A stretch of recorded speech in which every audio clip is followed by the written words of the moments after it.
I buy and sell houses, but I'm not your average flipper. Oh my God! Today, we're going to talk about how one of HGTV's biggest shows, a show that was on the air for a whopping 15 years, was basically wiped off the map overnight.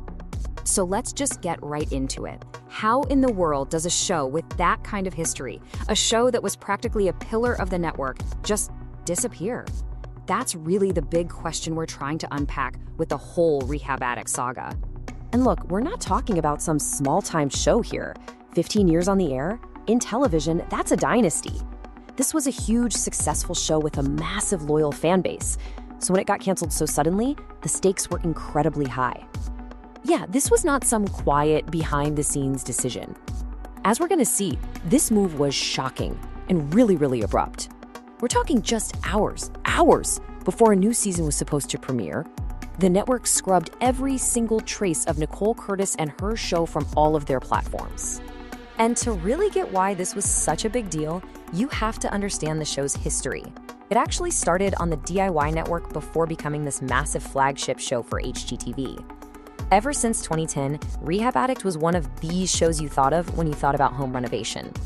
So, what on earth could make a network make a move that drastic? Well, it all comes down to one thing: a leaked slur caught on video that was reportedly filmed on the set of the show. And here's where the story takes a truly bizarre turn.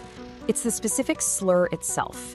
According to all the reports, the video caught the host, Nicole Curtis, using this really unusual and, of course, incredibly offensive racial slur on camera.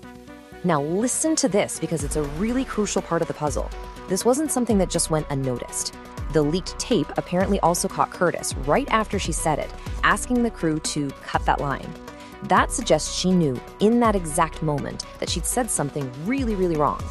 You know, the phrase itself was so strange that it just kicked off this huge public debate. A lot of people had never even heard it before, and it led commentators to ask, what is this? Is this some kind of secret white people slang, like language that's used behind closed doors, away from everyone, that had just been accidentally brought out into the open? So the video is out there, it's spreading like wildfire online. And the network's reaction, it was immediate. They brought down the hammer, and they brought it down hard. HGTV did not mess around. Their response was unbelievably swift and decisive. And this timeline just shows you how fast it all happened. It was like a domino effect. First, the video hits the internet. Then, within hours, the show is yanked right before its big premiere. And finally, HGTV puts out its official statement, basically slamming the door shut on the whole thing. So, how did the network explain it to the public? Well, their official statement was very clear. They framed the whole decision around their commitment to a culture of respect and inclusion. They were positioning this as a move to protect their corporate values. And they didn't stop there. They also said that these kinds of, quote, incidents of frustration on set just weren't going to fly anymore. This was a huge signal that things were changing in the industry, that on-set behavior was now under a microscope like never before. But hold on, because that's just the network side of the story. In the middle of all this, Nicole Curtis herself came forward with a very different explanation for why her show was suddenly gone. And this is what we're calling her family pivot. Her response kind of came in a few steps. First, she did issue an apology. She claimed the word was, quote, not part of her vocabulary. But then she really quickly pivoted the conversation away from the controversy and toward a totally different reason for the show ending. Okay, so let's put these two stories right next to each other because they could not be more different. On one side, you have HGTV saying the show was canceled because of her conduct and the slur. And on the other side, you have Curtis claiming that no, she chose to leave to be a mom and protect her family from the public eye. So at the end of the day, it doesn't really matter which story you believe.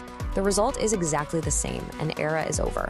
A show that was a staple for 15 years didn't get a big farewell party. It just ended in a huge storm of controversy. And that leaves us with a really tough question, right?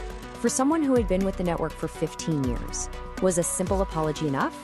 Or did HGTV make the right call by drawing a hard line in the sand and enforcing these new, stricter standards?